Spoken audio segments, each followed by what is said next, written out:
आजकल के दौर में अधिकतर लोग अपने जीवन से असंतुष्ट हैं। उन्हें लगता है कि मैं ही गरीब क्यों, मैं ही दूसरों से कमज़ोर क्यों हूँ। उन्हें अपने आप में दूसरों के मुकाबले कमी लगती है।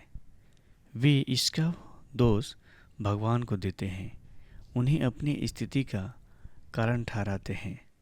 मैं आप लोगों को एक कहानी सुनाने जा रहा हूँ जिसमें आपके सभी प्रश्नों के उत्तर मिल जाएंगे और आप अपने आप को संतुष्ट भी महसूस करेंगे।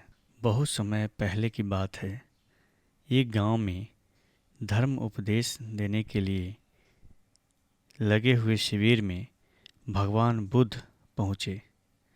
गांव के लोग अपनी अपनी समस्याएं लेकर उनके पास जाते और उनसे समाधान प्राप्त कर नई ऊर्जा के साथ वापस लौटते।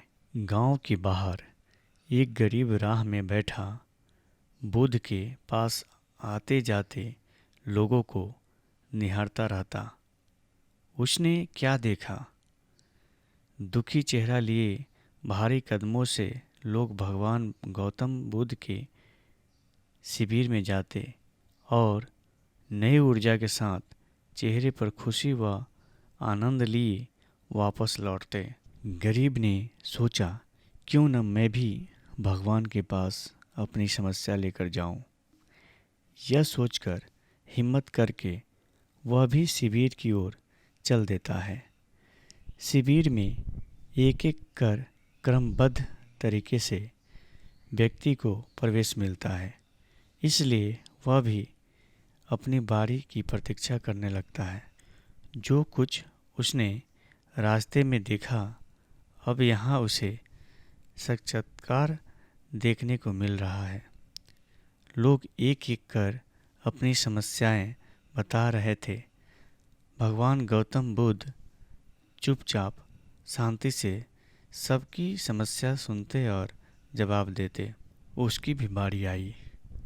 उसने भगवान गौतम बुद्ध को प्रणाम किया और बोला, भगवान, मैं ही गरीब क्यों? भगवान गौतम बुद्ध मुस्कुराए और बोले, तुमने कभी किसी को दिया ही नहीं, इसलिए गरीब हो। इस पर वह आश्चर्य से भगवान गौतम बुद्ध का मुंह ताकने लगा और बोला, भगवान, मेरे पास कुछ देने के लिए है ही नहीं। बड़ी मुश्किल से गुजारा हो पाता है और कभी कभी तो भूखे ही सोना पड़ता है। इतना गरीब हूँ। भगवान गौतम बुद्ध शांत भाव से बोले, तुम्हारे पास एक चेहरा है, किसी को भी मुस्कुराहट दे सकते हो। तुम्हारे पास मुंह है, किसी को भी प्रशंसा भरे हुए शब्द दे सकते हो। जो हाथ तुम्हारे पास है, किसी की भी मदद कर सकते हो। दरअसल जिसके पास में ये तीन चीज़ें हैं, वह भला कैसे गरीब हो सकता है? गरीब का भाव मन में होता है। मन से यह भ्रम निकाल दो।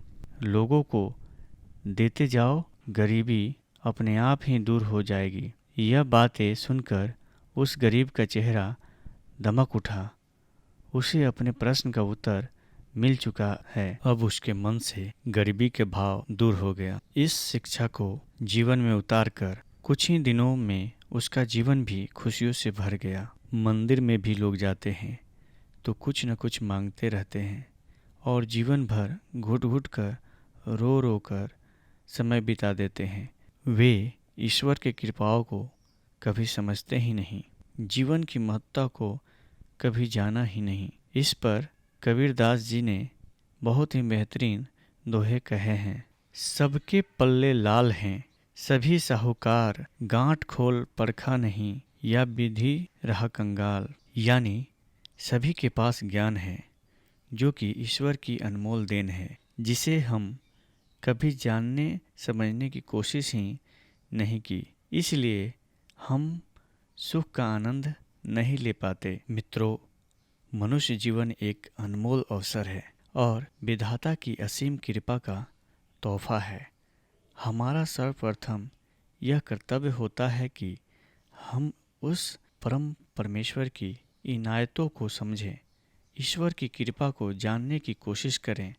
और इसका सबसे आसान तरीका है खुद को समझना। हमारा अस्तित्व क्या है, हमारा लक्ष्य क्या है, हमारे क्या कर्म है, आदि आदि। आपको बस कुछ बातों पर ध्यान देना है। हर रोज अपनी एक कमी को दूर करो, चाहे वह आपका गुस्सा हो या फिर नकारात्मक सोच। जब भी कुछ सोचो तो अच्छा सोचो। अगर कुछ करने का सोचा है तो तब तक उसके पीछे लगे रहो जब तक कि वह काम हो नहीं जाता। फिर अब मिलते हैं अगले कहानी में।